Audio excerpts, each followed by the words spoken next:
Здравейте! Следващият ни гост е Явор Данаилов, който ще ни разкаже повече за опита си в чужбина, кариерното развитие и връщането му обратно в България. Здравей, Явка! А можеш ли да ни Здравей. кажеш в можеш ли да ни кажеш в резюме, къде се намираш към днешна дата и с какво се занимаваш? Да, здравейте на всички. Казвам се Яво Данаилов, родом от Севлиево. В момента се намирам в България, в София. Живея тук от вече 5 години. 2020 година се върнах обратно. Съм английски адвокат съм. Работя като такъв в България в момента. Чудесно! Тоест, в адвокатска, фирма работиш, в момента. Колко голяма е, фирмата, ако можеш да споделиш? Да, тя е международна кантора, казва се CMS. Има офиси не знам, трябва да знам колко са точно. Може би към 30 държави в Европа има офиси. Един от тези офиси е в България. Може би към 45 адвокати има в Софийския офис, в българския офис. Една от най-големите кантори в България се явява. Може би беше добър меч за мен тази кантора, тъй като има много силно международно присъствие. И тъй като съм английски адвокат, квалифициран в Англия, квалифициран в английско право, не много фирми в България, честно казано, имаха интерес към мен, тъй като ако те нямат този аспект в работата, те, които се занимават с английски тип работа, просто един вид много лимитирано мога да им помогна аз с това, което мога и с моя бекграунд. Така че, може би, много добре се нацелих с CMS, тъй като те имат нужда определено от човек с моя бекграунд, имат страшно много работа за английски адвокат, така че си намерих място, мога да кажа. Да, но не беше най-лесният процес, но отнема малко време да намериш това е perfect fit. Ние ще говорим и за транзицията, и за предизвикателствата, но пък, този разговор може да е от полза на други българи, които са Да. завършили и са се квалифицирали по право, но различен вид право от, това в България. Добре, а сега ще се върнем назад, опитът ти в чужбина, защото ти си, образован в няколко държави, доколкото знам. Така че може ли да ни разкажеш в резюме. Завърших гимназия в Севлиево, Сол Васил Левски, от 1 до 12 клас бях там. Нищо.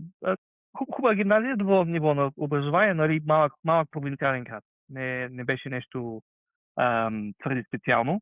Оттам на 19 години заминах за Америка. Там учих бакалавър в един университет в Охайо. Учих икономика. Идеята ми винаги е била да уча право, обаче такава е системата в Америка, че на ниво бакалавър учиш нещо друго и после на ниво магистър учиш право.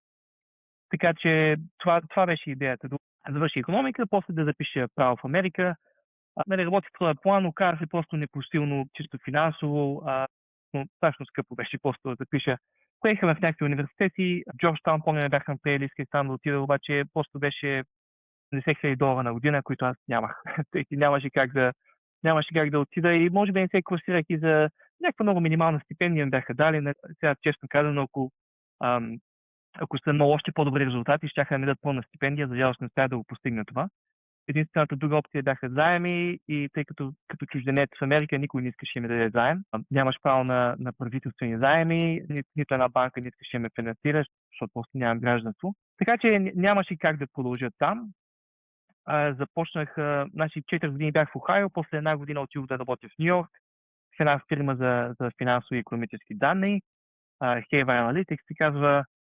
Една година бях там, те подадоха документите ми за виза да мога да остана в Америка дългосрочно, H1B виза се казва.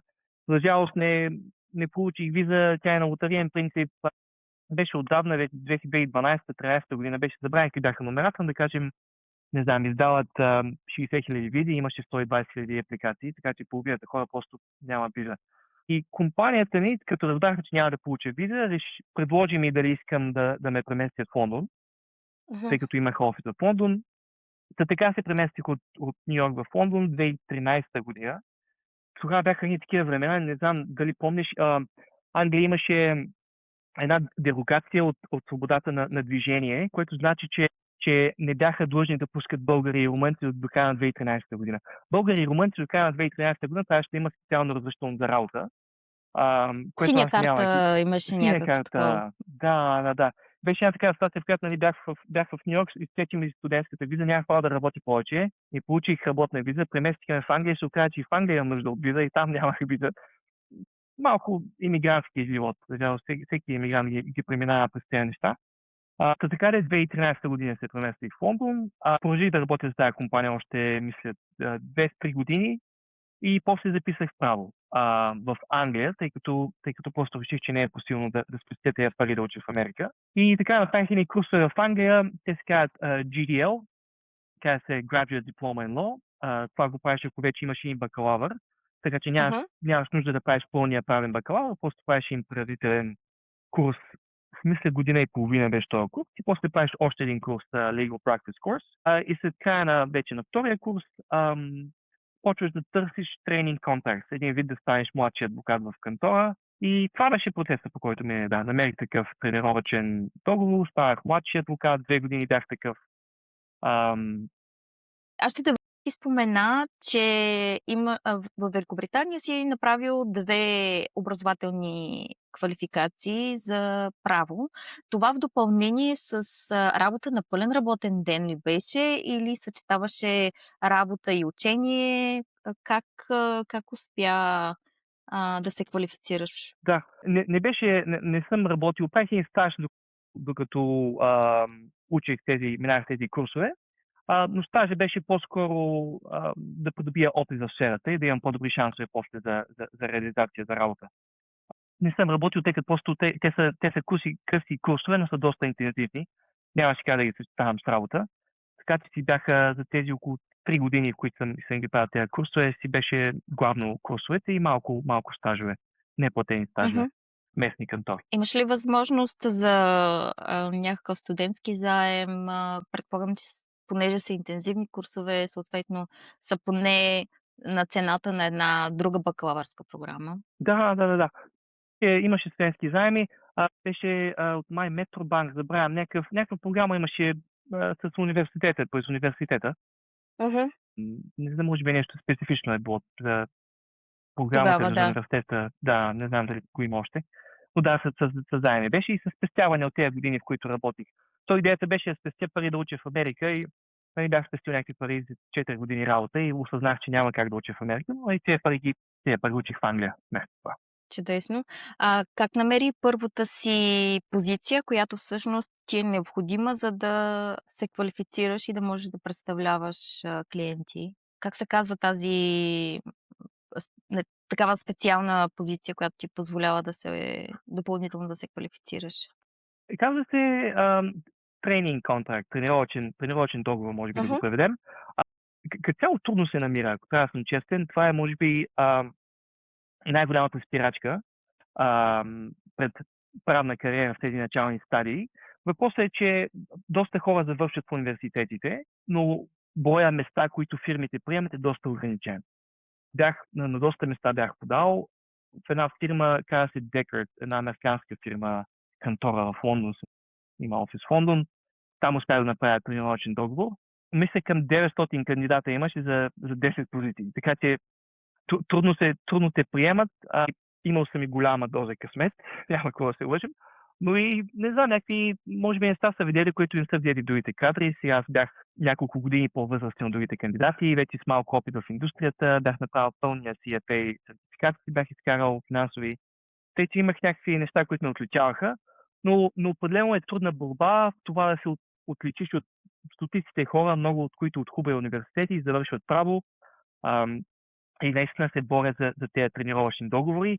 Въпросът е, че ако не получиш такъв договор, много често си оставаш на ниво паралегал, което няма нищо лошо, нали, пак си, нали, може да си живееш много пълнотен хубав живот, най-вероятно по-малко стрес в някои отношения, но просто ти наистина е така някаква врата, където се отсява bottleneck, където отсява доста хора в тази професия. Заслужено или не, сега не мога да кажа. Мгм. Определено късмета играе роля и да, аз всъщност, бога ми, в някакви детайли виждам сега, мисля, че бях получил тренировъчен договор. Ти първо правиш стажове в фирмата, нали, ако ти харесват, после интервюта и накрая предлагат някакви позиции. И те обикновено предлагат позиции 2 години напред. Значи аз 2017 интервюрах с тях, те ми предложиха да почна 2019. И аз им казах, защото обикновено хората го правят в по-ранен етап, това го правят още на ниво бакалавър, за 2 години напред Мгм. и горе-долу тайминга излиза добре. При мен аз вече бях минал тези курсове, те първа подавах, те ми казаха след 2 години, аз им казвам, аз да вършим след 3 месеца, нали, бих искал да почна по-рано. И те казаха, няма как да намерим място. Та и аз се правих на ударен, нали, може би месец не им приемам офертата, някакви такива, нали, търся други оферти. И едно момиче, което трябваше да започне тая година, 2017, мисля, се беше провалило на изпит. Защото, нали, имаш изпити, последни изпити, завършваш. И тя един изпит не го беше взела. И те я бяха махнали от този интейк 2017 и им се обадиха в последния момент, казаха, освободи се едно място, искаш ли да започнеш? Аз казвам, да, идеално. Тъй, че, какво ти кажа, по принцип, в Да, живота ми такова, доза много доза неща са и късмет. доза късмет, да, се нареждат нещата, Браво. Но и рано или факта, че ти късно. не си се отказал, в смисъл ти можеш да кажеш: Да, „Ами, да, и това, сори, това и това. не работи за мен“, и просто да Да, и затвориш това го тази има може би. врата. Супер. Добре, направихме така в резюме, твоя път, в образователната и в, работната сфера. Исках просто да те попитам, за малко повече информация, тъй като аз нямам толкова много добри познания в, правния сектор. Какво специфично право, нали, си квалифициран да практикуваш? Корпоративно или някакъв друг вид? Да, ами то като квалификация нямаш ограничения, може всичко да практикуваш, но по-скоро като специализация, като това, което се занимава тези години, е корпоративно право, да. Най-често придобивания на компании. Дали писане на самия договор за придобивка, дали due diligence на компаниите координирам от корпоративна гледна точка, такъв тип работа. Не е най-интересната работа понякога, признавам си, може да е скучна, но има и плюсове Да. и минуси. Добре, аз сега ще задълбая малко повече в, последната ти, позиция в, Великобритания, преди да заминеш за България. Тоест, де факто, а, така, пика на твоята кариера в, Великобритания. През коя година беше това и съответно на каква позиция беше? Какво включваха твоите задължения а, на на тази позиция? И имам няколко други такива уточняващи въпроси с условията на работата и други. Да. Ами аз бях трейни след 2 години в Англия. Това беше между 2017 и 2019 края. Не знам, много, много фактори са. Не успях да остана в тази кантора, в която имах този 2 годишен тренинг договор. Аз исках да остана в корпоративния отдел. Те ми се отвориха една позиция, имаше, да кажем, 4 от нас подадаха за тази една позиция, просто не успях не ме задържаха. А, Имаше някакви други оферти да правят друг тип работа, финансинг, да кажем, различни просто отдели, real estate, не исках да се занимавам с друг тип работа, исках си корпоративен тип работа, търсех позиция за newly qualified corporate associate. Нямаше на много места, бяха малко повратни времена, беше тъкмо, когато Великобритания минаваше през поредният цикъл на финализиране на Брекзит, имаше някакъв като че ли имаше много несигурност в пазара, като цяло правните кантори са доста консервативни, не биха наели някого, освен ако не знаят, че имат работа посигурена за някакви месеци напред. Така че това е сега роля, нали, може би аз не се ме харесали като кандидат, но много, много фактори са, не мога да кажа, че само средата, силно и в мен има проблеми в кандидатурата ми. Идеята е, че не успях да си намеря, честно казвам, позиция newly qualified като corporate associate. Есента на 2019 година и започнах, аз ги виждах като временни позиции, като legal counsel бях в няколко различни фирми. Последната беше Colmore, един private equity advisory фирма от американска фирма.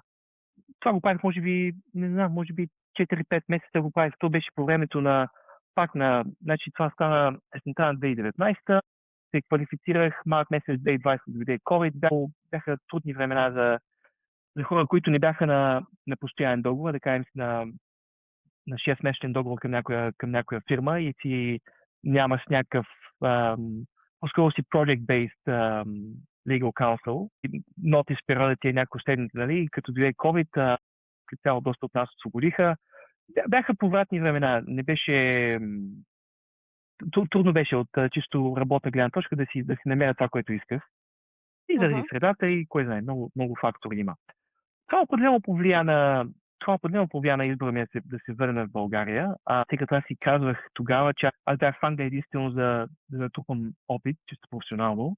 И натрупах, разбира се, някакъв опит, квалифицирах се като адвокат, но просто условията на работа вече не бяха това, което бяха преди с Brexit, по време на COVID и тогава може би почна да флиртувам с тази идея за връщане към България. Но относно да ти говоря на въпроса, последната позиция реално беше, значи бях трейни солиситър за 2 години. Там имаш различни отговорности, тъй като те въртят през различни департаменти. И това после ти помага да си формираш идея къде искаш да се квалифицираш.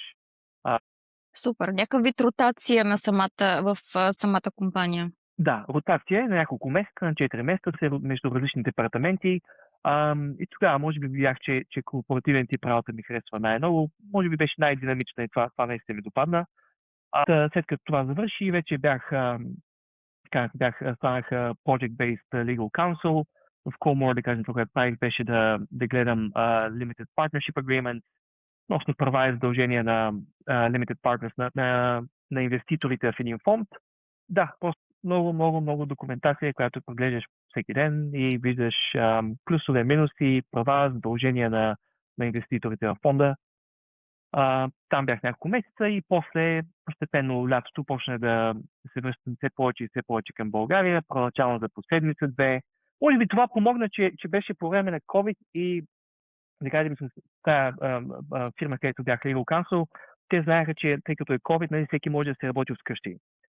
И аз може би използвах това, че те не бяха, поне аз не знаех да се определи къде е това вкъщи. И аз се върнах в България и се работих от тук няколко месеца. Аз мисля, че те бяха наясно все пак. Не знам дали знаеш, ако ти се...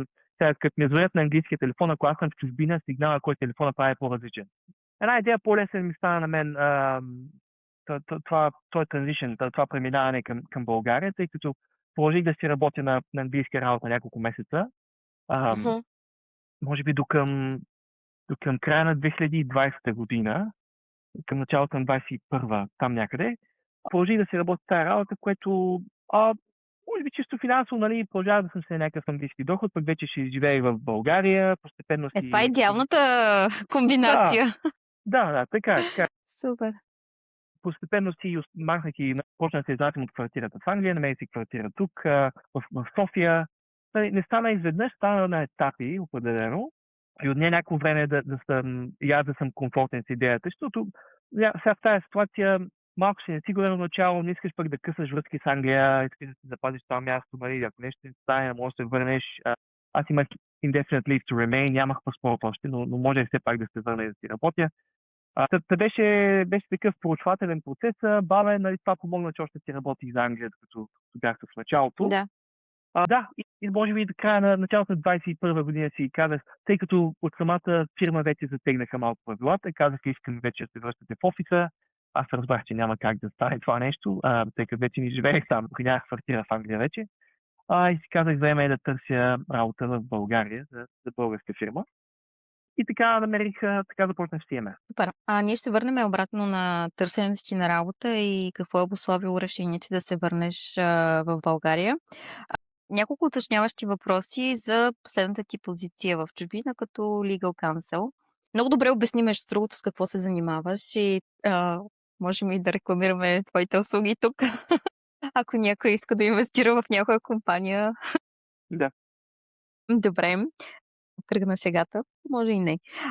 Добре, имаше ли възможности за развитие в компанията, която беше като legal counsel? Тоест, играеше ли роля това в решението ти да се върнеш обратно в България? Имаше възможности за развитие. Аз не мисля, че исках там да остана, честно казано, тъй като това са някакви специфики на пазара, са на правния пазар, малко е на сезони. Септември месец и март месец всяка година канторите наемат ново квалифицирани адвокати.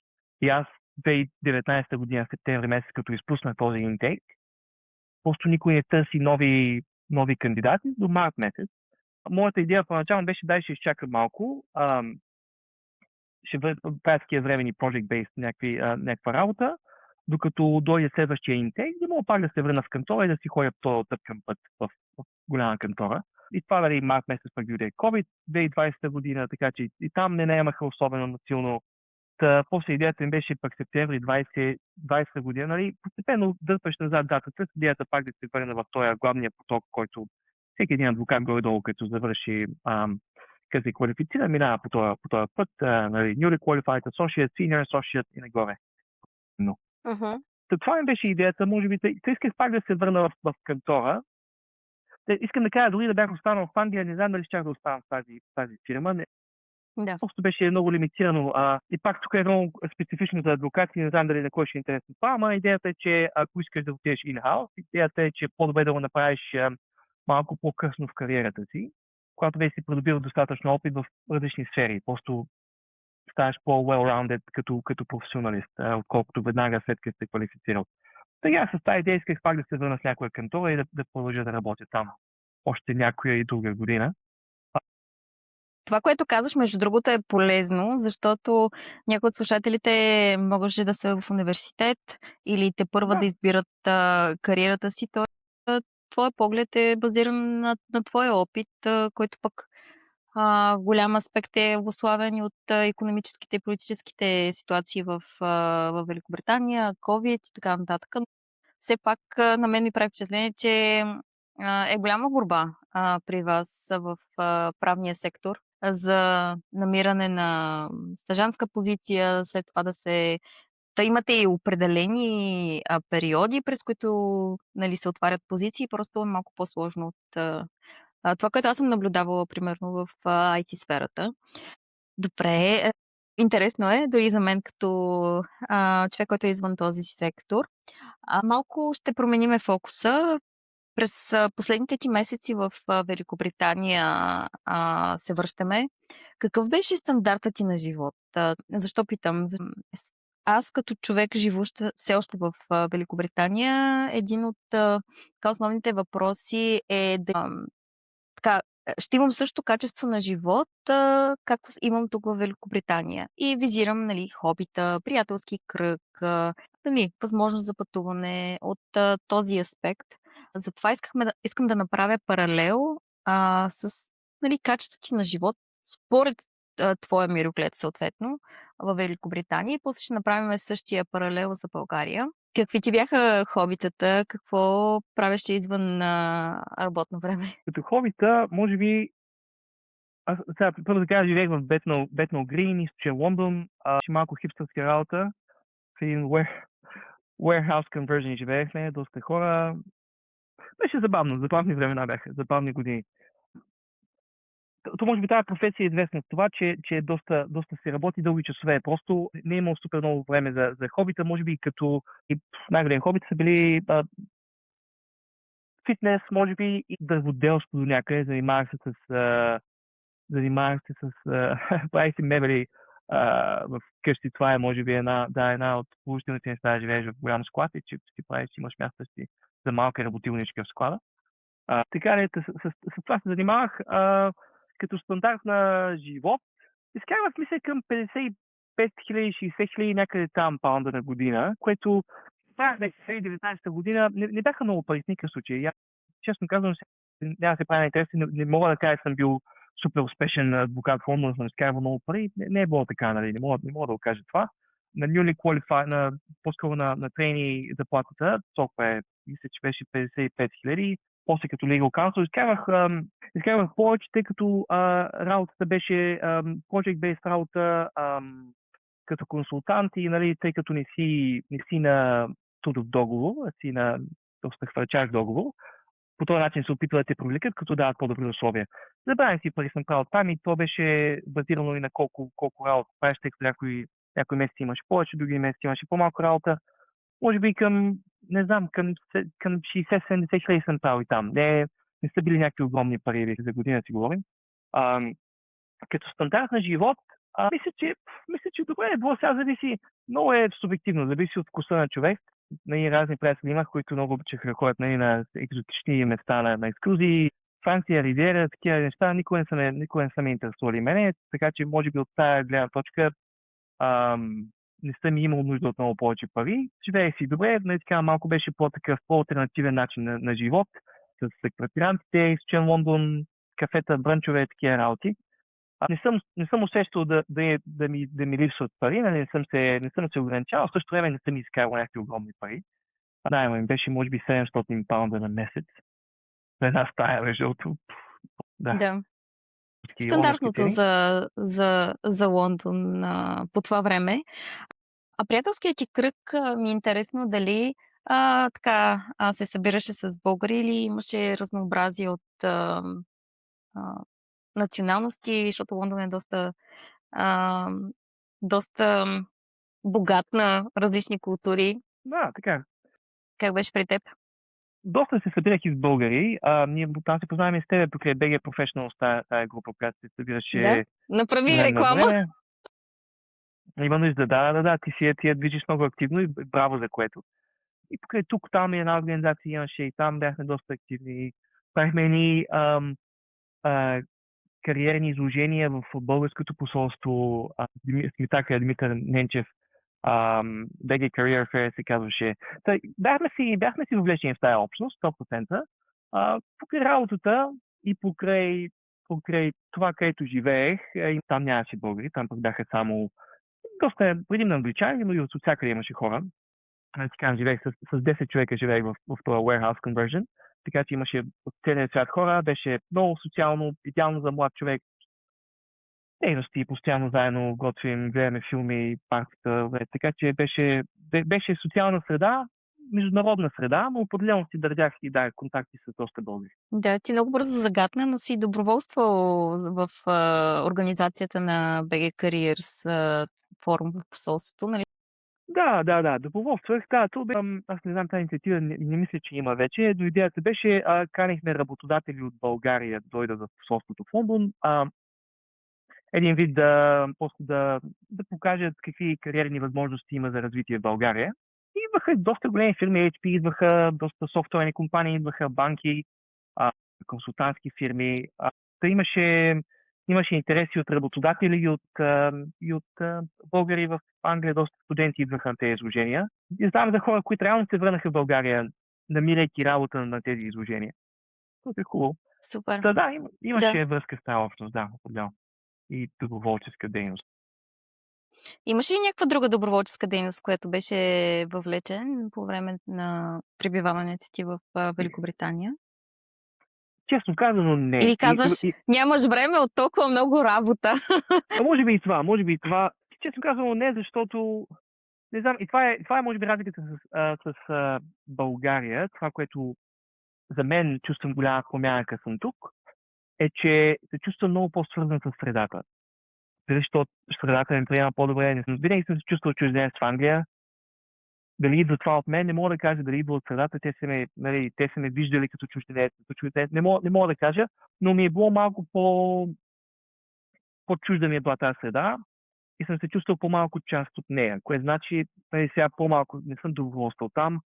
Може би менталитета е бил тая богата държава, няма нужда от мен да ходя да събирам буклука уикенда или, нали, да съдя дървчета или каквото и да е подобно. Да. Може би Разбираемо е. е. Доста е устроен животът, във Великобритания и, дупките, които съответно има като институции, са добре покрити от различни фондации и организации. Да, Пък и честно казвам, в началото на твоя кариерен път ти си фокусиран над, личното си развитие, трупане на опит и съответно малко свободно време измежду, да, работните неща. и това го мерси за оправданието, да. Така е, това го има, благодаря ти. Не, аз си отличен, опит и абсолютно разбираемо, нали, в крайна сметка, съвсем в началото на кариерата. Просто ми беше интересно, защото ние ще направим паралел в България и на мен, ми е ясно, че ти си много по-активен в България и сега, нали, ще направим и тази препратка. Добре, чудесно. Но иска да кажа, може би е малко оправдание. Може би, нали, трябвало и там да съм по-въвлечен в средата. Може би просто не ми се е занимавал с нищо и затова сега си набирам оправдание, но определено е факт, че тогава не се занимавах с такива дейности, а тук доста по-се чувствам активен съм в тези отношения. Да. Сега ще ни разкажеш малко по-нататък в разговора. Ти много добре описа, колко е, комплексен процесът ти на връщане в България. Тоест, веднъж, и самата, пандемия да е изиграла пък положителен аспект, нали, в, твоя кариерен път. Имал си възможност да работиш, към великобританската, компания, но пък базиран в, България, тоест опитал си от най-хубавото от двата свята, нали, през моя поглед. Ти каза, че долу-горе 1 година, 19-та до началото на 2020 си имал възможност да си в, България, но пък да работиш за английската компания. Да, по-малко мисля беше, че 2020 август месец, мисля, си се върнах, се прибрах в България и си наех квартира, нали, значи през лятото постепенно им за по-дълго и по-дълго, 2 седмици, нали, връщам се обратно за седмица, бях на on and off. И 2020 към август месец си наех тази квартира, в която в момента. Оставих си квартирата в Англия, там започнах, нали, тогава вече почнах да си работя по-консистентно от България. Не мога да кажа колко месеца точно, когато точно направих този Да, транзишън към, но е било да, в към, месеци самата да, транзиция и въпросът е, че да. не е било рязко, нали, взимането на решение, което е изиграло положителен аспект според мен към, твоята транзиция. Можеш ли да споделиш, ако си спомняш, съответно, като се върна в, България или така, ти каза, че малко си се връщала, после, обратно в Англия, България обратно и така нататък. На английски to and fro, не се сещам как беше на български, но да. Имаше ли културен шок? Имаше ли някакви такива комични ситуации, които си спомняш, съответно, а, по време на тази адаптация обратно към манталитета и начина на живот в България? Ами, сигурно има всякакви отношения. Аз, честно казвам, през тези години не мога да кажа, че съм напълно скъсал връзка с България до там, че чак да не знам, нали, какви са хората, каква е средата. Нали, винаги съм имал идея, през годините често съм се връщал в България за вакансиите, преди студентски вакансии, дали просто отпуска съм взел и съм се върнал за няколко дни. Така че имах представа каква е средата. Чак шок не бих казал, не мога да кажа, че съм, нали, сега има си някакви минуси определено, има си и плюсове, може не знам да влезем в повече детайли какви са те, но не мога да кажа чак, че бях, нали, шокиран или че, нали, как може да живеят така хора. Нали, горе-долу бях наясно какво да очаквам и може би пак помогна, че не беше, нали, изведнъж да се върна. Беше напред-назад известно време бях.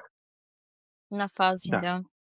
Сподели за особеностите, защото, моите наблюдения от, нали, общуването, и аз често общувам с българската диаспора, както ти спомена, чрез, общността за български професионалисти в, Обединеното кралство. Срещаме се на месечна база и А, така, има хора, които по същия начин в началото на кариерата си се фокусират на лично развитие, кариера, преди това образование и някак си смятам, че така емоционално изключват, за това, което се случва в България. Обикновено се прибират, да видят близки, но остават, някак си, да, емоционално изключени. Не гледат, новини в България, не следват, какво се случва. И да, аз лично се опитвам да променя това точно чрез тези събития, благотворителни инициативи, които организирам, всяка година.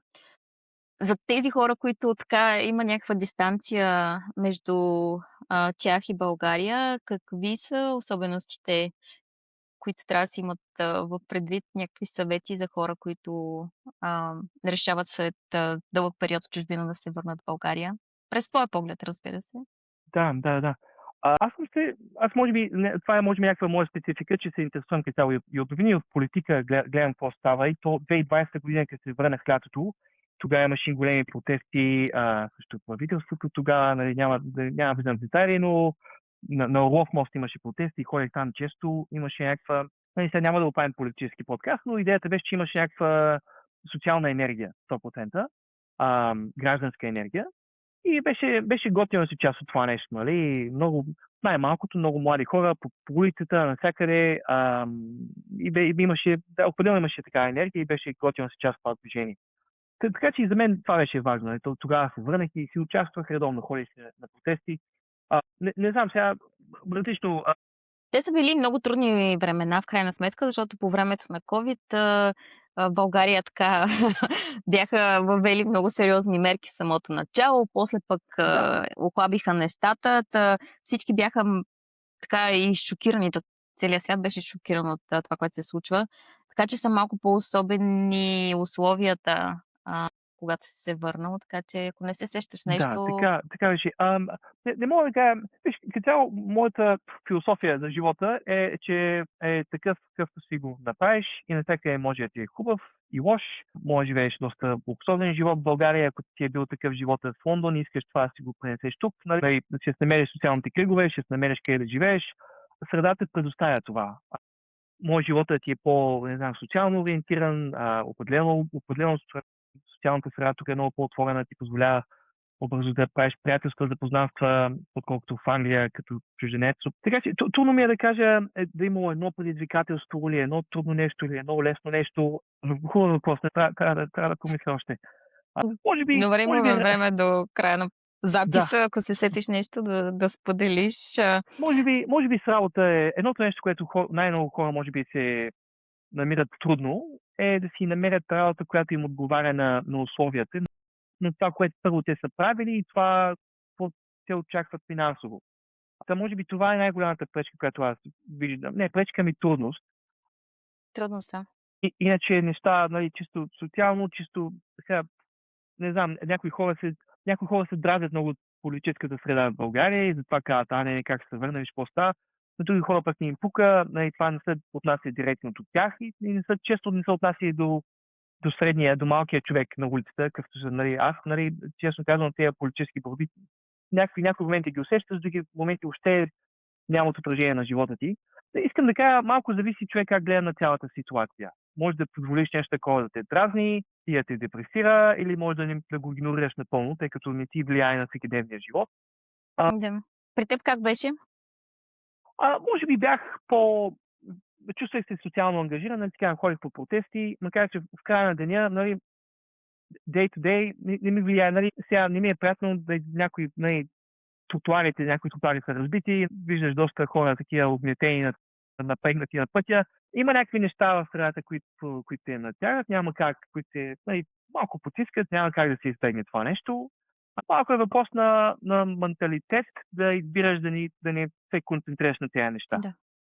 Защото Как пък е средата ти настройката ти съответно? да, малко опира до това. Не казвам, че трябва да си, нали, да се абстрахираш от средата си конски път. Има просто, не знам, намирай хубавите неща в средата си. Определено има и много хубави неща тук. Така че определено опира до настроение и менталитет. Не ти кажа, просто може би различни хора, трудно е да дам такъв отговор, за различни хора, различни неща биха били трудност. Ако някой, нали, се вживява в политиката, може би това ще го дразни и в България как се върна, виж какво става. Нали? За различни хора различни трудности биха намерили, но някои трудности са универсални за всички хора, като това може би да намериш работа. Това е, която ти отговаря на очакванията от Лондон, които често са високи очаквания. Да. Това е следващия ми въпрос, между другото. Как премина твоят път към търсене на позицията, в която си в момента? Къде търсеше информация? Колко дълго съответно ти отне от започване на процеса за кандидатстване до съответно старта на работата? И точно, нали, в а, твое твоята индустрия, която ще Мгм. бъде полезна за хора, нали, българи, които са завършили в чужбина друг тип право. Тоест не са квалифицирани по българското право. Да. От някакво време, не мога да кажа, може би не знам, два месеца е отнело минимум. От февруари до април, мисля, 21 година, нещо такова. Което не е Няколко ужасно много месеца. време. Да, не е ужасно много време да търсиш работа, но все пак от нея някакво време. Значи подходът ми беше да подавам към по-големите кантори в България, които биха имали нужда от английски адвокат, тъй като правят по-международен тип работа. Те не са толкова Много ли са много. канторите, международните кантори? Не са, може би са 5-6 кантори. Поне беше, сега има си минуси и плюсове, това съм английски адвокат. Нали, по-малко кантори имат нужда от мен, но пък сме по-малко и английски адвокати в България, така че като напишеш имейл на някой партньор, той проявява интерес, връща ти, дори да няма обявена позиция, нали, обръщате внимание, чувате се. Имах интервюта с няколко кантори. Процес ти беше, нали, те самите да видят дали има нужда от такъв кадър, тъй като на някои кантори по-скоро им беше целта да ме приравнят към като български адвокат и ми казаха, трябва да почнеш да запишеш сега да учиш българско право в университет. Някакъв дълъг път начертаха пред мен 5 годишен, което аз си казах, защо да го правя това нещо, просто няма нужда, те си имат много български адвокати, аз няма как да съм по-добър от тях в момента, като наваксвам те първа.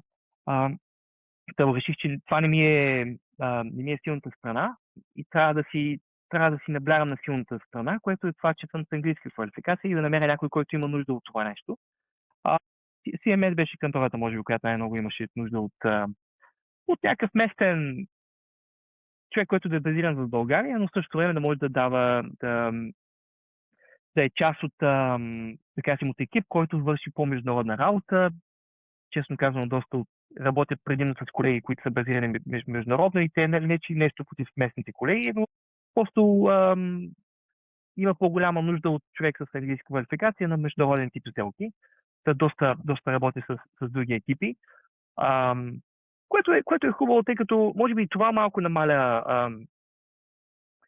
културния шок, ако има, както и да дефинираме това, тъй като сега, ако работиш за голяма международна фирма и имаш доста вземане даване с чужденци, нали, по-малко е, колко да те забия в една чисто местна среда, с по-местен менталитет, където може би няма да се чувстваш комфортно, поне в началото.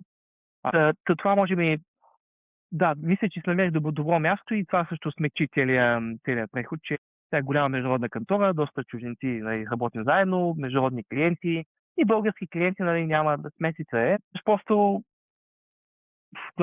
не искам да ги нарека два различни свята, нали, не са чак. Сега има крайности в двата свята, но виждаш две различни гледни точки на това как се прави бизнес. Различна е корпоративната култура в чисто българска компания и тази, която е Да, западно. би била. Да, малко. Гледам да внимавам, да бягам на такива приказки, малко не искам да ви изпадам в някакви стереотипи, но определено има разлика в едно ниво е, може би, сега зависи, ако работим сега някакъв чуждестранен клиент, някакъв фонд, Advent, нали, някакъв голям професионален фонд, нали, живота на професионализъм е страшно високо. Работим с някой местен клиент, има всякакви, и местни клиенти има доста професионално се отнасят, има и такива, които говорят по-директно и са как да кажа, Добре. свалят Политикли живот. корект, доста Да. балансирано. Окей, добре. Всякакви Но хора е има. западно Иска да западно кажа, ориентирана е корпорацията. Корпоративната култура е такава, каквато си срещала и в предимно, Англия. като всяка една, може би така голяма международна дали кантора, дали консултантска фирма, корпорация, хед офиса малко или повече, нали, сваля култура надолу към местните офиси. Като очаквания как да се държиш, нали, какъв да е етикета. Така че усеща се, нали, такова влияние. Нали, има си и местен привкус, не е само, нали, не е само политиката на централния офис. Малко е баланс. Според мен това малко ти разширява хоризонта, тъй като виждаш различни светове, адаптира се по-бързо, нали, към българския клиент, какво е важно за тях, как да им говориш, като комуникация, като срокове, като начин на работа, нали, ние един тип изисквания, международни клиенти, друг тип изисквания. Не виждам нищо лошо в това, просто те прави по-пълноценен като професионалист, кой какво иска, да можеш да го прецениш, да можеш да го предоставиш. Тъй, че, нали, по-скоро човек може да намери предизвикателство в това нещо, нали, да се опита да се нагоди към тази среда. Къде търсеше позиции? Ти спомена, че си пращал имейл на компании, дори такива, които не са публикували отворени позиции. Тоест ти проактивно си поемал, нали, инициативата да им изпратиш имейл с евентуално запитване. Така ли намери тази позиция? Така намерих, да. То никой няма да пусне позиция за английски адвокат в България. Идеята е просто...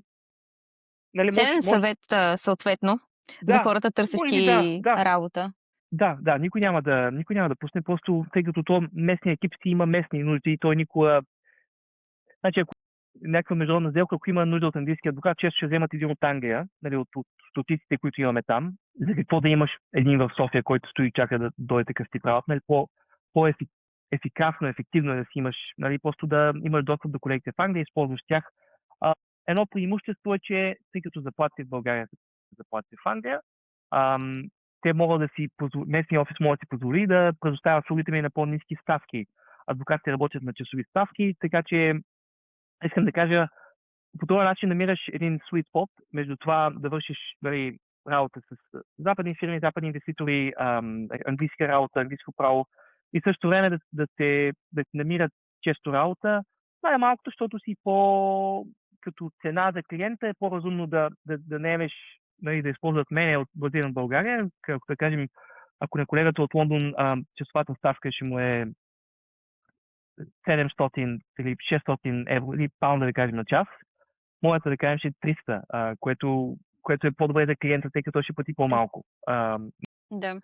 И нали, също другия takeaway е, че нали, и моята заплата ще е по-ниска, тъй като моята ставка е по-ниска от това на Лондон. Но искам да кажа, че има бизнес, makes business sense, има бизнес кейс за това да си в тази ситуация малко между двете места. Човек може да си потвърди ситуацията. Тоест, ако има българи, които са квалифицирани не по българското право, но желаят да се върнат в България, начинът за намиране на работа, като съвет, нали, от теб, според твоя опит е да бъдат проактивни, да се свържат с международни а, правни кантори, които имат офиси в България и просто да проучат дали има някаква възможност за работа при тях. Аз ще те помоля, между другото, защото се опитвам, нали, с този подкаст и е в помощ на възможно по-голям брой хора. Ако е удачно да ми изпратиш, и аз ще публикувам съответно линковете към тези 5 или 6 международни кантори, за които ти сподели. Аз ще ги намеря и съответно ще сложа сайта. Просто да нямат оправдание защо не са проучили възможностите в България. Чудесно. Някакви други съвети към хората, които си търсят съответно работа в България, в правния сектор? Покажете каква ви е силата. Това май е в принцип съвет в живота. Play to your strengths, един вид. Покажи каква ти е силната страна. Трудно може да се конкурира с местните кадри, нали, ако играеш по техните правила. Нали, сега, ако си завършил в Англия, Холандия и дойдеш тук, нали, ти първо да преравняваш и да се докажеш като български адвокат, нали, спрямо конкуренцията има много, много способни и умни местни български адвокати. Трудно ще ги биеш в този аспект. Просто направи такъв бизнес кейс, покажи как ти даваш някакви качества, които могат да бъдат, които са приложими, които, нали, самата фирма може да използва и клиента търси. Сега дали ще е квалификацията, тъй като има нужда от английски адвокат, ти си единствения, вземете ме. Дали ще най-малкото говори добре езици, това не е никак малко. Ако човек наистина говори добре английски или чужд език, немски, холандски, не е малко това като комуникация с клиенти, е доста важно. Не трябва да се подценява.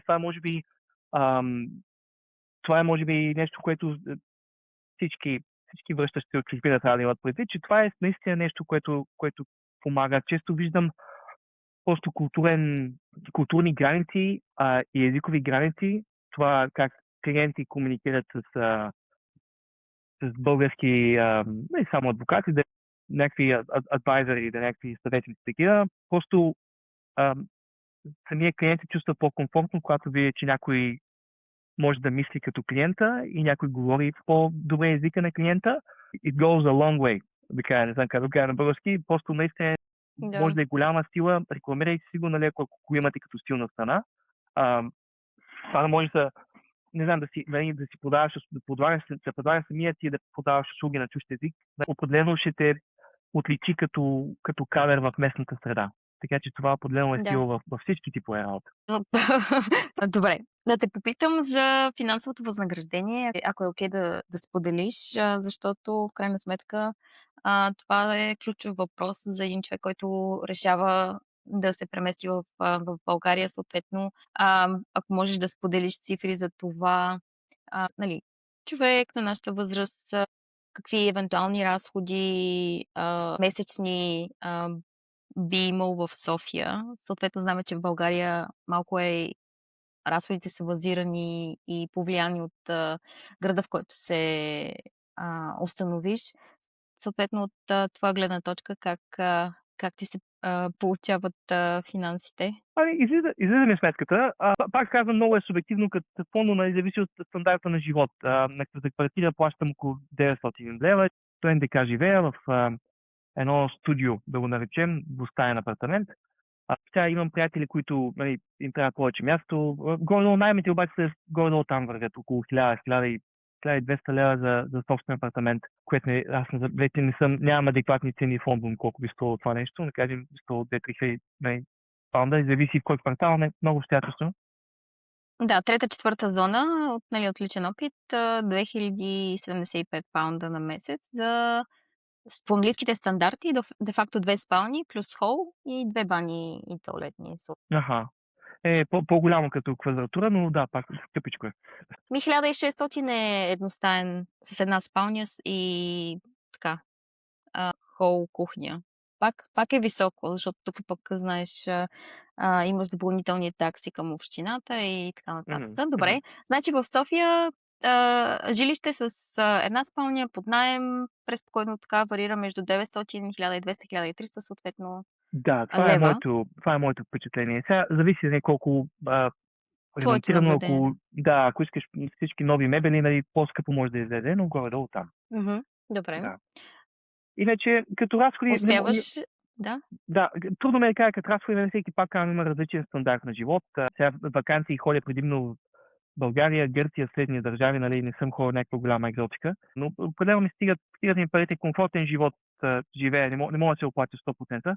А, конкретно като цифри на заплати започнах работа 2021 година в CMS на 4000 лева чиста заплата, а, което беше малко ниско, честно казано, аз бях с по-високи очаквания, като се върнах, нали, сега правил съм, особено последните месеци работа, нали, като legal counsel, тя беше и работа тя се билва на част тая работа, часовите ставки бяха доста високи, така че доста добре пари правих и изведнъж имаше малко голям шок, като започнах на 4000 лева. Въпросът е, че има просто един момент такъв, който трябва да пак казвам, you have to make a business case за себе си. Ти идваш първоначално чужда юрисдикция, чужд опит, не те познават, няма дори обявена позиция, ти просто им отиваш на вратата, чукаш завете, аз съм явно искам да работя при вас, не са направили някакъв бюджет за тебе предварително и така истината е, че трябва първо да докажеш какво можеш, преди да очакваш нещо по-голямо. Имам разни познати приятели, които нали, те идват от Англия и с очакването, нали, аз на тея няма да им работя за по-малко от 9000 евро на месец. Няма да... Ако това ти е очакването, ще бъдеш разочарован. Не очаквай това. Това е просто не е разумно. Да, дори сега забрал съм, не знам какви са и последните NQ за Newly Qualified заплати в Англия, да кажем, за адвокат. Трудно ми е да сравня вече, дори не загубил съм тая база за сравнение. Но мога да кажа следното. Ако сега аз започнах, може би, със силно започнах на по-ниска заплата от това, което очаквах, тъй като исках просто да се върна обратно в този поток, за който обясних, който е работа в кантора. Бях излязъл от него, работих в различни позиции, legal counsel, нямах голяма сигурност, тъй като бяха те временни договори, и по време на COVID и така нататък си казах, чакай малко, трябва да се върна към нормална кантора, към хубава кантора и да продължа да се доказвам, тъй като аз още тогава бях, пък и сега съм още горе-долу, тогава си бях в началото на кариерата още. Не мога да кажа, че бях някакъв огромен капацитет и тук трябва само защото съм бил в Англия и съм се квалифицирал, червени килими се опъва за мен. Няма как да стане това, просто не е реалността. И други приятели имам, които в момента не в правната сфера, в други сфери се опитват да се върнат и мисля, че имат големи дилеми относно заплатите. Просто имат големи очаквания и не успяват да се реализират. Просто няма как, нали, ще трябва да вземеш пейкът. Ако се връщаш от Лондон в България, няма как да си на лондонска заплата, нали, най-сладко, ако продължиш да работиш дистанционно за някаква лондонска позиция. Ако си така, не виждам защо не би се върнал в България, тъй като и разходът тук ти е доста по-нисък. И честно казано, отделката, нали, разликата ще е много по-голяма, като ти използва българин към това, което Да. ти остава. За тези хора, които не успяват да работят нали, за Англия от България, но които работят за България от България, има един период, в който малко и егото трябва да си потиснеш. Зависи сега какви са ти целите в живота. Ако искаш да се върнеш в България, че най-често не го правиш за финансовия пакет. Не се връщаш в България, за да изкарваш повече пари в България. Някакви други причини си имаш емоционални, свързани с средата, каквито и да са, всеки си има собствени причини. Та малко трябва да прецениш кое ти е най-важното нещо. Ако най-важното нещо е да правиш максимално много пари, най-вероятно не се връщай в България. Фондът ще правиш повече пари, нали, повече разходи имаш. Не знам какъв е баланс накрая. Но ти казвам, въпрос е на приоритети и е въпрос на някакъв реалити чек също, което не значи, че не можеш да изкарваш добри пари в България. Сега си изкарвам доста добри пари, не се оплаквам. Въпросът е, че има един период, в който ти трябва да се докажеш самия себе си. И аз разбирам сега местни фирми, нали, докато те не видят, че аз мога да дам някакво нещо, мога да дам като продукт, което те могат да продадат на по-високи ставки, на чужди клиенти. И постепенно има този процес, който и самата заплата се вдига и си ам, компенсира. Аз вярвам в това, че компенсира си горе-долу на това, което оставя да принесеш към фирмата. Та е нормално отначало да има една голяма питанка, един question mark относно това, какво може да донесеш ти, и затова са по-предпазливи, никой няма отначало да ти предложи големи пари. И постепенно да кажем, сменяш една-две работи, или просто мина някакво време аз съм вече 5 години почти в тази фирма CMS. Хората виждат какво можеш и ти възнаграждават по-добре. Но искам да кажа, това е процес, не от началото, няма червен килим и малко егото трябва да си го лимитираш. Да, благодаря за откровения отговор, честно казано, защото има го това с егото. Наблюдавала съм го около нали, хора, които или обмислят да се връщат в България, или са на прага да го направят. Това същото мнение беше, че ако искаш да правиш повече пари, няма да се върнеш в България. Но други фактори играят роля за това. Какви бяха другите фактори, които така обуславиха твоето решение, освен нали, да намериш професионална реализация? Избрал си международна компания. Какво те влечеше обратно към... Аз мога да кажа, че винаги съм бил с тая нагласа да се върна в България. Идеята беше да събера някакъв опит в чужбина, някакви пари да спестя и тогава да се върна. Той животът си има определено негова си идея как да станат нещата. Не при мен не стават винаги по план. Просто си някакви неща се случват и ти реагираш на тях. Не бих казал, че и това е може би втора точка, която трябва да направя по-голяма, че хората често чакат правилния момент. Не знам дали има правилен момент. Аз се предах, тъй като някакви условия, такива, някакъв житейски фактори. COVID беше тогава, като условия на работа не бяха много добри в Англия, поне за мен на момента. В България пък имаше някаква така енергия, социални протести. Просто много неща се насъбраха и аз казах, чакай, защо да се върна тук. Искам да кажа, ако чакаш правилния момент, не знам кога е правилният момент, тъй като всеки си каже, дай още опит да събера, дай още пари да спестя, няма край това нещо. Един момент Така трябва 10 години един момент при трябва много хора. да теглиш чертата. Иначе какво ме върна? Винаги съм бил съгласен, че трябва да се върна. Въпросът беше кога, дали пак COVID забърза този процес. И доста мои приятели се върнаха по време на COVID, между от българите, които познавам в Лондон. Да, върнаха някакви хора, няколко човека се върнаха обратно в Англия, тъй че пъстра картина, такъв е процесът, може глобално общество, нали, лесно е вече да го направиш това, да се върнеш обратно. Иначе като мои лични причини, винаги съм искал да чувствам се свързан с това място. Не знам как да го опиша. Може би звучи наивно дори, Свързан си но с корена. може би да. Дори и сродния ми граф съм от Севлиево. Връщам се там от време на време. Имам още приятели, семейство имам там. И това го има като някакъв фактор.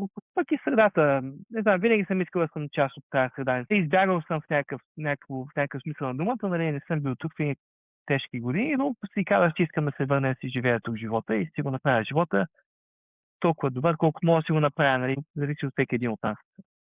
Може би емоционални причини. Не е някаква сметка, че тук е по-добре и излиза повече спестяващ. Не е това. По-скоро много емоционални причини. Много откровенно. Благодаря. Да. А пък и може би първо ми писна малко да съм. Не знам, това беше моето впечатление, че винаги в Англия, че като се запознаеш с някой, може би много първите неща е, кое забравя, че си чужденец. Малко те поставя в едни граници те поставя, по този начин те виждат хората. Много хора няма да си признаят, че така те виждат. може би опитват се да се културни, нали, няма да ти го кажа в лицето. Ще го кажа зад гърба, най-вероятно. Може би, да. Което сега, не знам, пак не би ги винил англичаните, нали, и тук и българи, нали, често ако видиш някой чужденец тук и кой знае, нали, може да реагираш по същия начин, нали, има си го това отделение, особено в днешни времена, малко по-така срещу чужденци има повече пушбак, че ли, ми се струва. Винаги съм го усещал това, не съм искал целия си живот да бъда чужденец. Да. Да, разбираемо. Добре, в личен план, като хобита, като приятелски кръг, имаш ли, намираш ли така твоите хора, хората, с които нали, можеш да общуваш? Това също е един фактор, който в началото при мен беше доста плашещ. Дали ще си намеря хората, нали, приятелския кръг от хора, контактите, защото като напуснеш България на 18-19 години, вероятно приятелският ти кръг са хора, които са били близки, съученици и така нататък. Та, загубил си възможността да изградиш контакти и трябва да ги изграждаш от нулата. При теб как се получи? Така е, 100% е така и особено ако сега повечето хора се връщат в София или в друг голям град, ако не си от този голям град, ако си от по-дълбоката провинция, нали, още по-социално ограничен нали, кръг. Може би беше на етапи при мен, нали така, първоначално други приятели мои се върнаха от Лондон, с тях си дължах, може би, повече първоначално, постепенно си разширяваш кръга. То пак беше такива времена, бяха малко специфични, нали така, 2020 година, много протести, супер социално, 1000 човека срещнах. После пък беше поредната доза рестрикции заради COVID, карантина вкъщи, 0 човека срещнах. Напред-назад беше ситуацията, но определено бих казал, че е по-лесно в България да срещаш хора. Колегите са по-отворени, дори на работа колегите, нали, по-социално е, не знам, винаги в Англия ми бяха такива впечатления, че бяха ни толкова санитарни разговори с колегите на обяд, нали, за някакви супер безопасни теми. Времето.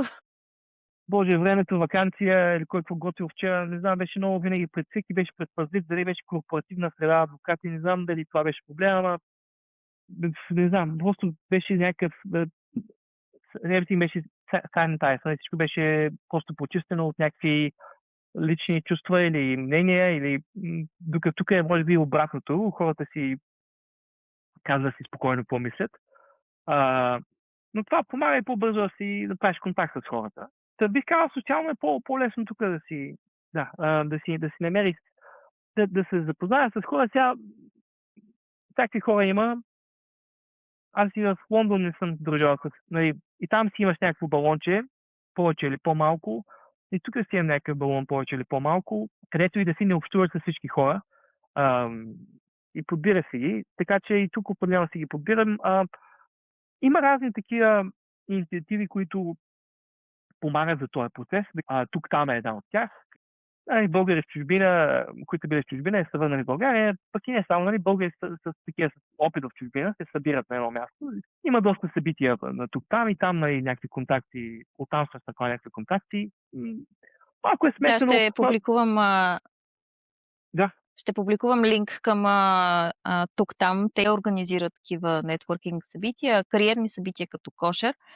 Ще публикувам в описанието повече информация за хората, които съответно не са познати. Тоест, това е един начин, с който да срещнеш сходно мислещи хора, с така сходен житейски опит и те ще се отсеят, нали, възможните приятелства. Да. Някакъв друг начин. Ами вече зависи от човека, какво правиш, какви спортове, какви хобита, какви инициативи. Но може би много добра тема отваряш тук. Сега, ако се замисля, нали, част от, не знам дали по-голяма част, но част от хората, определено с които контактувам, са си завършили в чужбина. И има достатъчно такива хора в София. И малко аз караме да се замисля. Слава Богу, че има хора, които са се върнали, не са останали. Да, има. Малко има цинично да го кажа аз, още живейки в чужбина, но да, определено се радвам. И има такива хора. В даден момент благородно завиждам. Да. Искам да кажа, може да отваря нали, темата дали да има така разлика в менталитета между хора, завършили в България и в чужбина. Според мен има някаква разлика. Не че си ги подбирам само с такива, но добре, че има и такива. По-пъстър става живота. Иначе да, иначе може да ти малко да си загубен, ако... Да, хубаво е, има някакви разлики в начина на мислене на живот, така че готино, че има такива хора, да си имате си това общо между вас, което си е важно. От гледна точка на хобита, София предоставя ли ти възможности, за практикуване на твоите хобита и интереси? Да. Има възможност. Какво занимавам сега? Много колоездия. Почнах да бягам от време на време в парка. Има всякакви кубове. Има, боже, 1000 куба за различни такива планински, особено бягания, преходи, ако това ти харесва.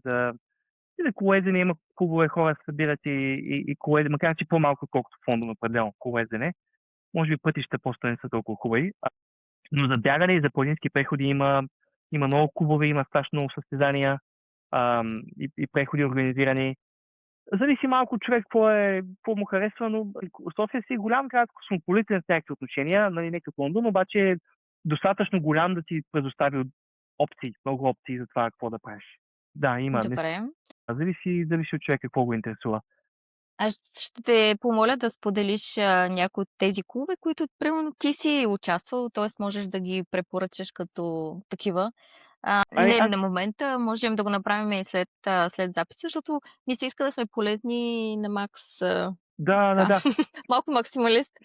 Едно нещо, което препоръчваме, тъй като обичам преходи в планината, записах се като се върна още 2020 година или 2021, забравям, в един клуб, планински клуб, така се младежки клуб по пешеходен и велотуризъм.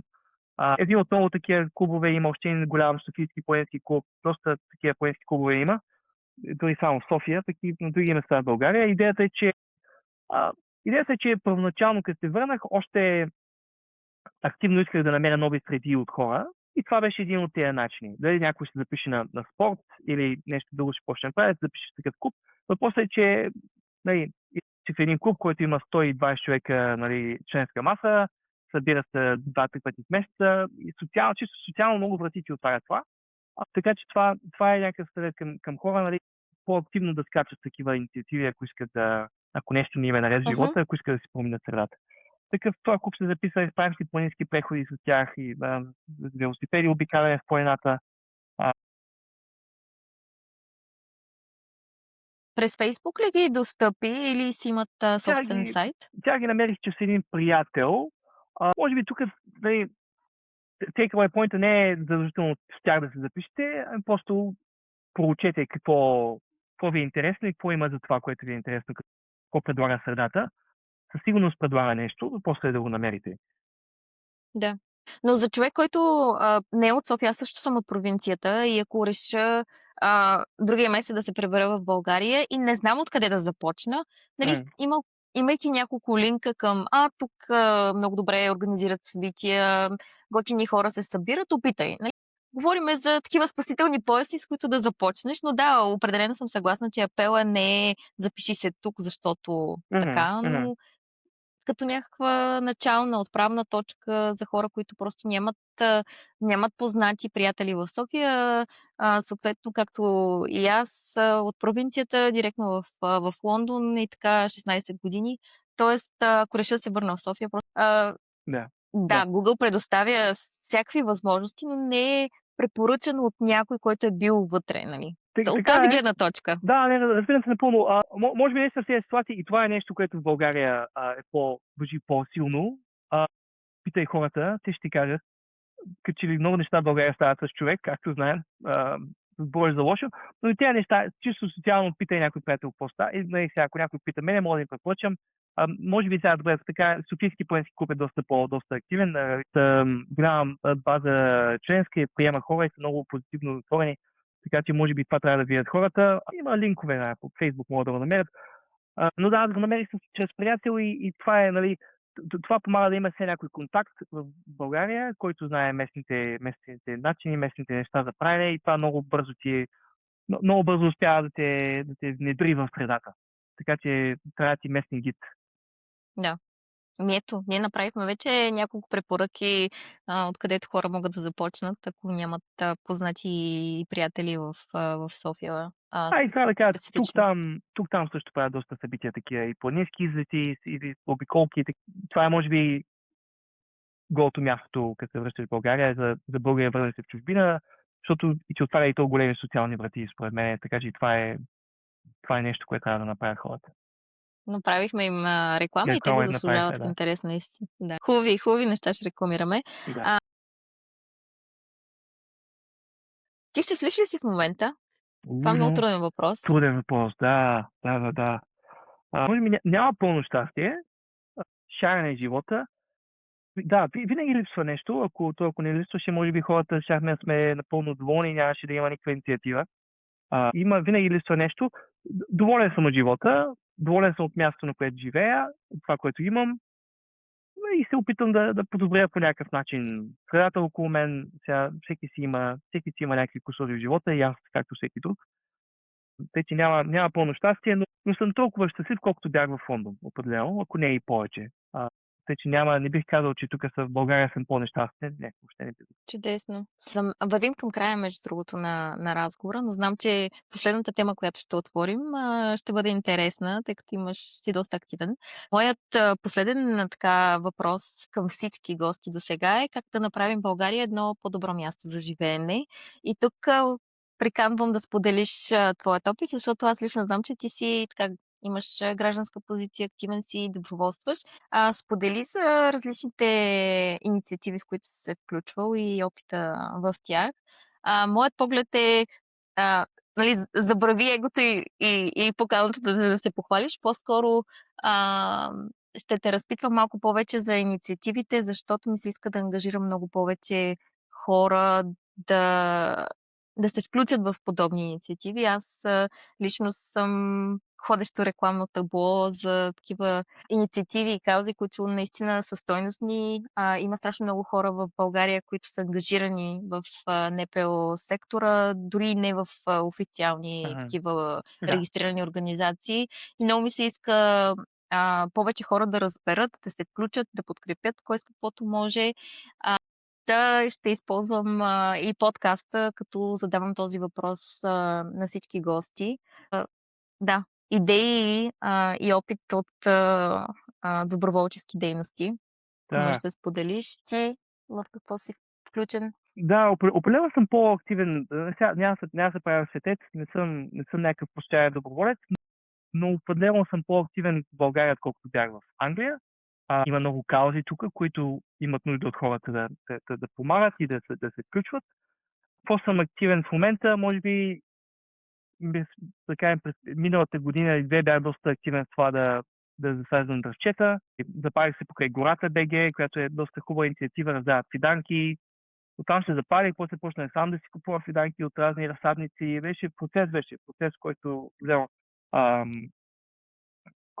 си развих през годините. Определено там ми е интереса.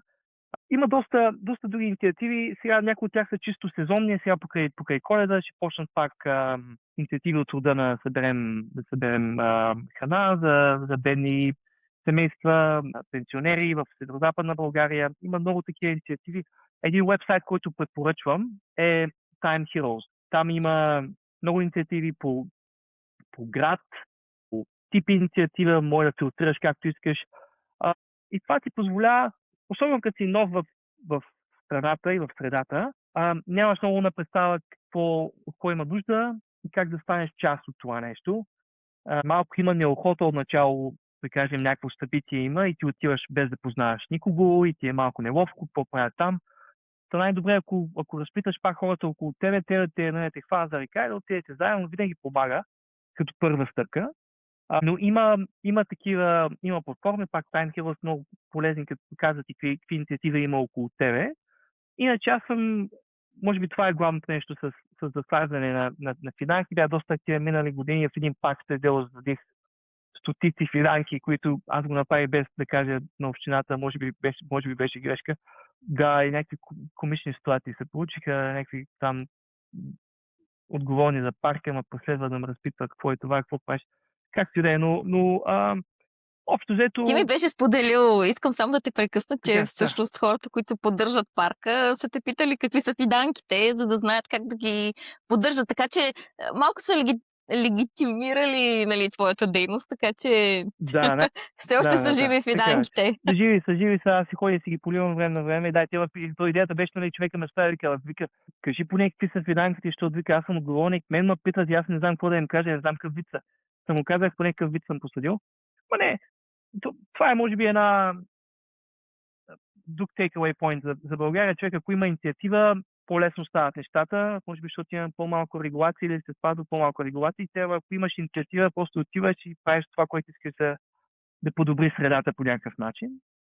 Нали, с някакви лимити, разбира се, но определено ти има повече възможности тук ми се струва и по-голяма нужда, 100%. Наскоро се записах в един клуб, до, пъстен клуб за бъдеще се казва, към една фундация на Лазар Радков. Той е известен с капачките, които събира капачки за бъдеще. Той може би най-хубавото нещо там е, че се събираш с много единомислещи хора. Нали, не е единомислещ всяко едно отношение, но поне относно доброволчески инициативи. Са много активни хора, които искат да правят нещо позитивно за средата около тях, което не е малко, нали, да намериш такава среда, в която е окей да пъш. Тук си сам и доброволстваш, някой път се чувстваш малко като бълък. Може би аз може да съм се чувствал само така, но и другите хора покрай тебе, нали, си правят кефа ти, нали, събираш букуци и нали, си казваш, що го правят това нещо. И имал съм такива моменти, честно казвам, но като сте по-голяма група хора, се чувстваш част от някаква инициатива и ти идва по... Не знам, чувства се и малко депресиращо да го правиш сам това нещо. Готино си част от някакво движение и си кажеш, виж, ние тук сме хора с мисия, ще го направим. Бих посъветвал хора определено да намерят, да се запишат към такива организации и самите организации често ти предоставят някакви възможности, откриват все повече и все повече. Тъй като отначало това беше, че наистина нямаше как да знам от какво има нужда. Отида на Time Healers и ходих така в един домове тук в един дом за деца с увреждания. Ходих, някаква хамалска работа беше, някакви да правяха ремонти, просто имат хора, нужда от хора да извозват материали, такива неща. Може би това, което се промени за мен миналата, да кажем, последната една година е, че съм част от тази организация сега, малко по-структурирани са нещата, научавам за повече инициативи. Сега да кажем, през тази организация се събрахме и започнахме да извозваме буклук в Красно село при няколко седмици. Три уикенда го правихме това нещо, защото имаш малка криза с буклука в София. Пак казвам, нали, готино е, събират се някакви хора, често млади хора, има някаква енергия, желание за промяна, и не им пука, че си отцапат ръцете, нали, вършат някаква работа. Готино е част от някакъв колектив. В края на деня чистиш бокуци, което, нали, повечето хора не биха искали да го правят. Макар че има някакъв образователен елемент и в това нещо. Поделно ти пак е реалити чек някаква, пак ти сваля егото. Особено за адвокати е полезно, защото често имат много високо мнение за себе си. Хубаво е да почистиш буклука време на време. Малко да ти представи един различен живот. Определено се чувствам ангажиран, особено сега съм част от такива организации, научавам за разни проблеми и е по-лесно да реагираш.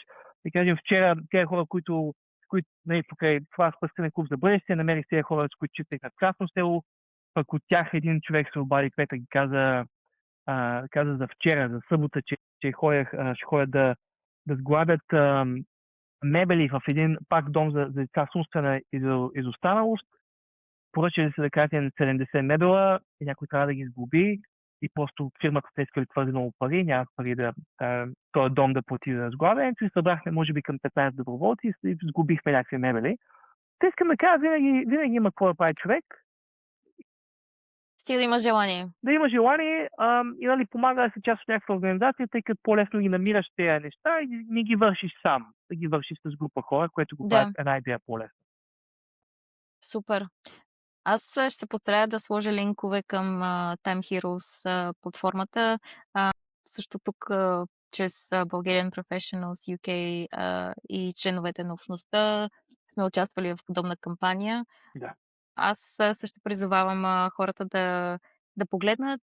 Хубавото на самата платформа е, че те не събират финансови средства. Тоест ти не даряваш пари, ти даряваш време Да. или консумативи. И, например, каузата, която ние бяхме подкрепили преди 2-3 години, ако не се лъжа, беше да купим ваучери за храна за един дом.